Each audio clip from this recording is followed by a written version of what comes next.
And we are back, and we are back. Y'all, we have some breaking news, something that probably does not surprise you, but the day has come. This is huge and is also kind of sad. Hit the like button, y'all. Go ahead and hit that like button for us as we get into this. Now, it looks like the DA, the Fulton County DA, is looking to put Mounk Tounk Antonio Sledge back in prison to revoke his probation. The petition has just come out, and we are going to go ahead and read it for you right now. Then we are going to flow into a previous video that was members only that we made just for our members, but we're going to go ahead and flow into that after I finish reading this, so that you can see how we kind of we predicted that this day may come. If you're not a member, go ahead and sign up as a member now. Without further ado, let's go ahead and get into it. I'm going to read. This is the state's motion and petition to revoke probation. By the way, I want to give a special thanks to Thugger Daily and Joseph Papp on X. They both covered this. The state of Georgia, by and through Fani T. Willis, District Attorney for the Atlanta Judicial Circuit of Georgia, and the undersigned Chief Deputy District Attorney Adam Abate, I believe that's how you pronounce it, hereby moves this honorable court to revoke defendant's probation in the above styled matter in accordance with OCGA section 42-8-34.1 and other authority. In support of this motion, the state presents the following to the court. 1. Plea of guilty by the defendant on December 28, 2022. On December 28, 2022, the defendant pleaded guilty to conspiracy to violate the Racketeer Influenced and Corrupt Organizations Act and possession of a firearm by a convicted felon. Chief Judge Ural Glanville subsequently sentenced him to 30 years of probation. The general and special conditions of probation were detailed in the final disposition sentencing sheet filed on that date. 2. Special conditions of defendant's sentence. Chief Judge Glanville imposed several special conditions on defendant's probation, including a requirement that he fully adhere to all terms of the negotiated agreement. Any failure to comply with these terms will be considered a violation of the agreement. Of pertinence to this motion are the following special conditions. A. Defendant shall abide in full by each and all of the terms of this negotiated agreement. Defendant's failure to abide by any term of this agreement shall constitute a violation of the agreement. B.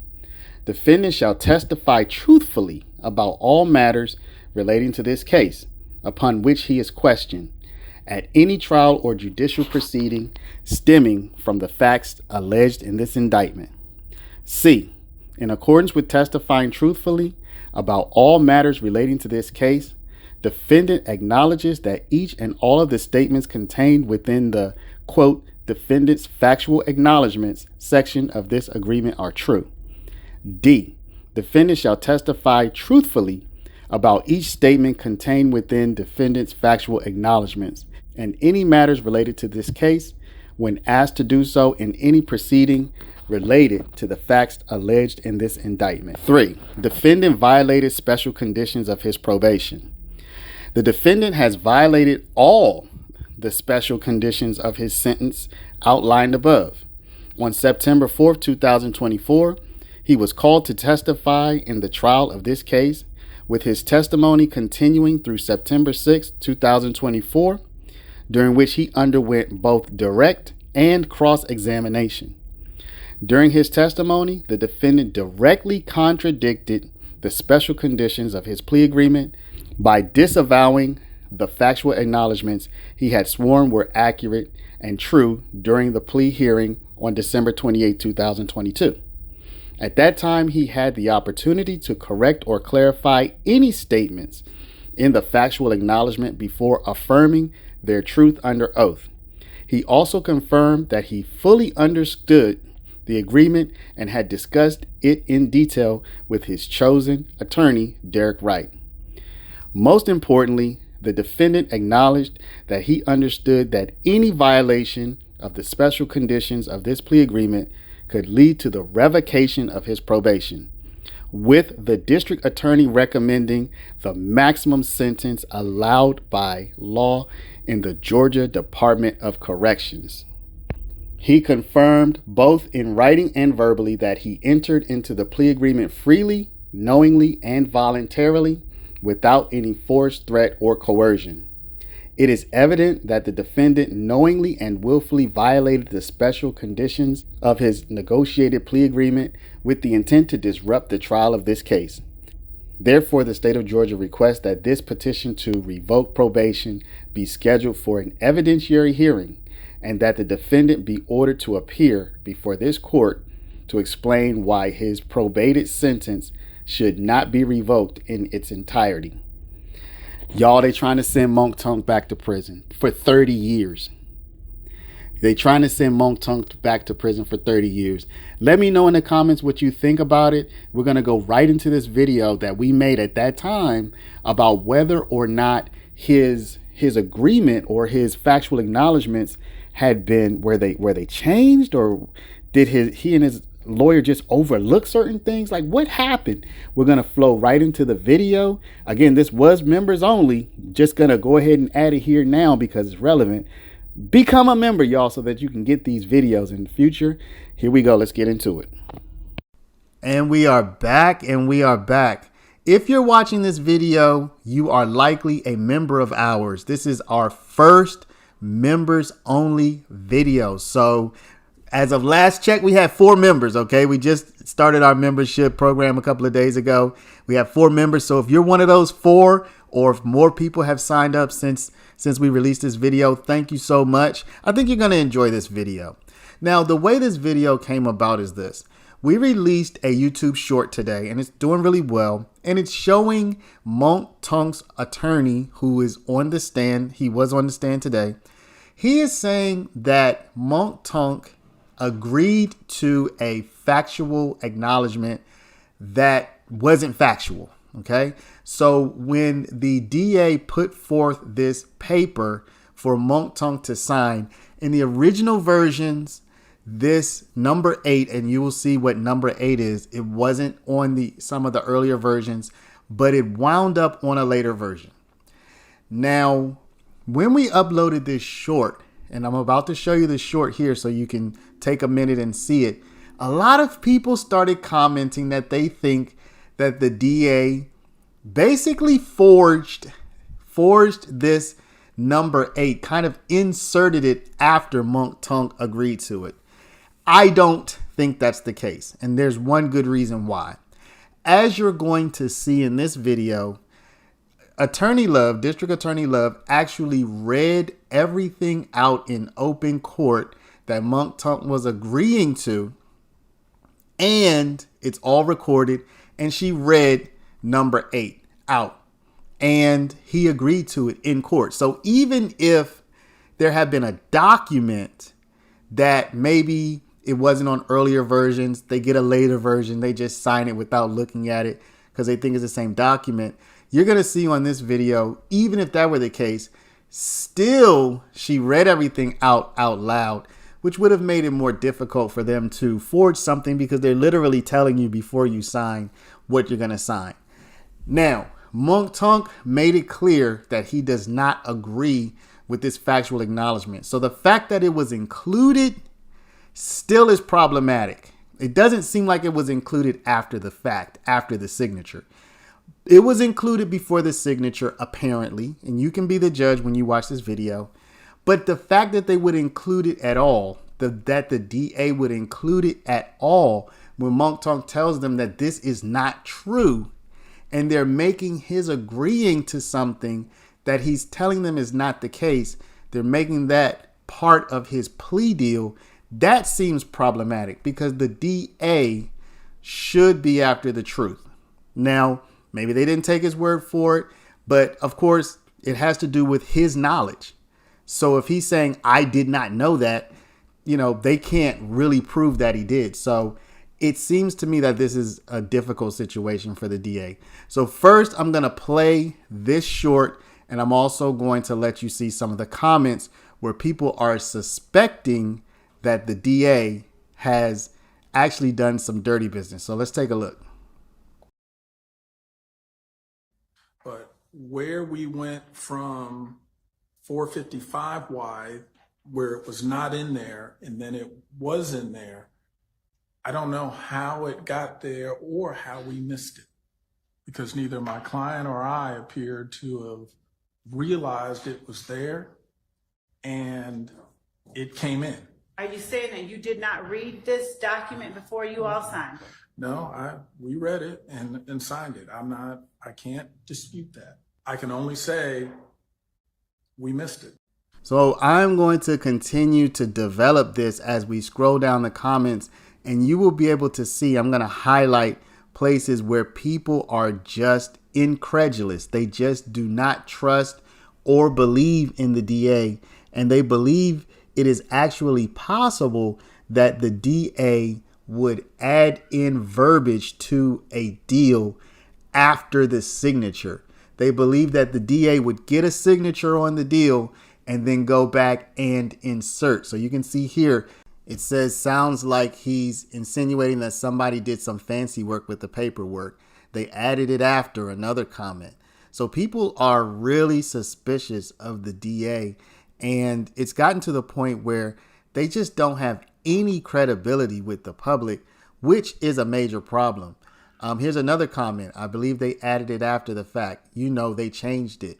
Another comment. So people are really suspicious of the DA, and they think that the DA would even go so far as to get a signature and then change the paperwork afterwards. But let's hop into what has happened in court and see what we can discover. Based on your notes, what iteration did the date and time that number 8 first appeared in? Well, based on your notes, and without saying what number 8 is. Understand. And let me work my way backwards. I'm going to look through the earlier iterations, but I can tell you the one before this exhibit, which for my records was iteration number 3. It was not in there. So the subject matter of number 8 had been removed from earlier versions, was not present in iteration number 3, such that it appeared again in iteration 4. And so would you tell me, or the jury rather, what iteration between states 450 and states 456, and including states 452, what iteration of that agreement did number 8 first appear in? Just by date and time and exhibit number. Okay.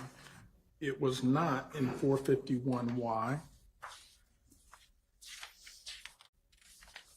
Do you understand the question I'm asking? Well, no, I am. I'm sorry. I'm answering in a way where so iteration by iteration, I'll be able to say if it appears at all. I do not believe it appeared in any prior iteration in that form, but I'm looking to just make sure the subject matter, if it did, I can answer your question and say it appeared in this. If you find it, then point it out, but otherwise just read to yourself. Okay. In 452Y, number 4,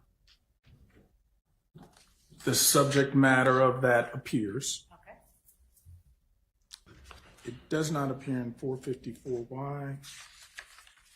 Just if you see it. And I had skipped over 455Y, but it does not appear in 455Y.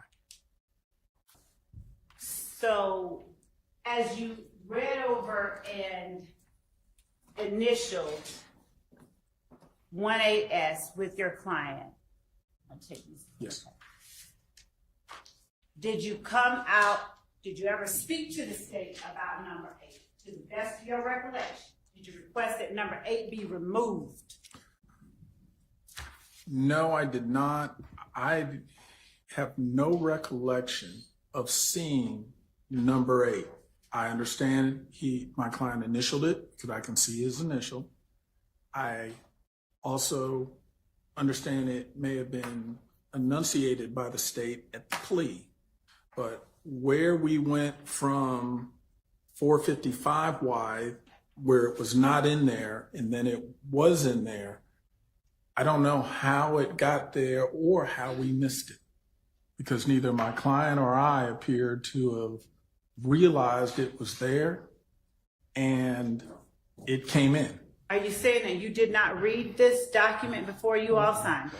No, we read it and signed it. I can't dispute that. But how that number, when that was something from the very beginning we were contesting, I can only say we missed it, and it's in there. All right. And when you say you were contesting it, how did you contest it? Without saying what you said, but how did you contest it? Well, by telling the state that information, that's the subject matter of that, is not something that he has knowledge of or information on. So I'm sort of hamstrung to answer your question. All right, we'll come back. And so at the time that this document was being read into the record, were you paying attention? All right, so here you can see clear as day when the factual acknowledgments were going to be read. Here is Mounk Tounk. Here is his lawyer. It's the same lawyer who we see who was in court this week. So we have the same person there helping Mounk Tounk out. There's no dispute, no debate as to whether or not he was there. And now we're going to hear DA Love read out the verbiage of the factual acknowledgement number 8. And this is before Mounk Tounk signs. So it's difficult to say that they didn't know, because she's going to literally read it out in court before he signs. Number 8, defendant personally knows that one or more YSL associates committed the murder of Donovan Thomas Jr. on behalf of YSL. Number 8, true or false? False. I was paying attention, but I missed it. So apparently not good enough. Just as when I went over it with my client, which I did. I'm not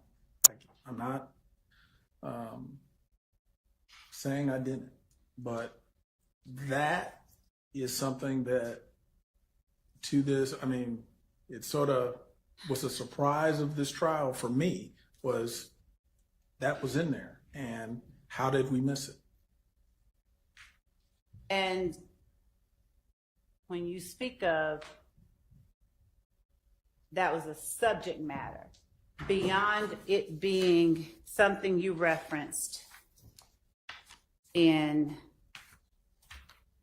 you said you saw it in referenced in 452 Yankee number 4, mm-hmm. and you saw it in 456 Yankee as number 8, the final iteration. Is that fair? Did I get Correct. That right? Okay. Do you have notes, or do you have an email or a text message or anything that reflects, hey, 456 or number 8 on this document, not the final, but number 8, take it out? To answer your question, going back to when this was happening, when we saw 455, it was not in there, and everything seemed consistent with what we had asked. When we were handed 456, I think we must have assumed, and I don't want to speak for Mr. Sledge, well, that 455 was what was being handed to us to execute. And we did not notice because, again, it's an addition. It's a completely different sort of addition, and it's in there.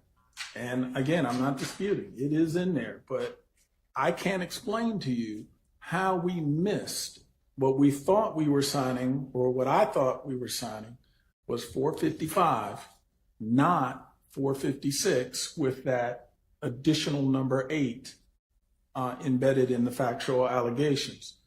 And I don't have an acceptable explanation as to how we missed it. So what's your theory? I am not convinced by the theory that this was forged by the DA, that it was inserted after the signature, because here we have Love reading out the verbiage of number 8 before the signature.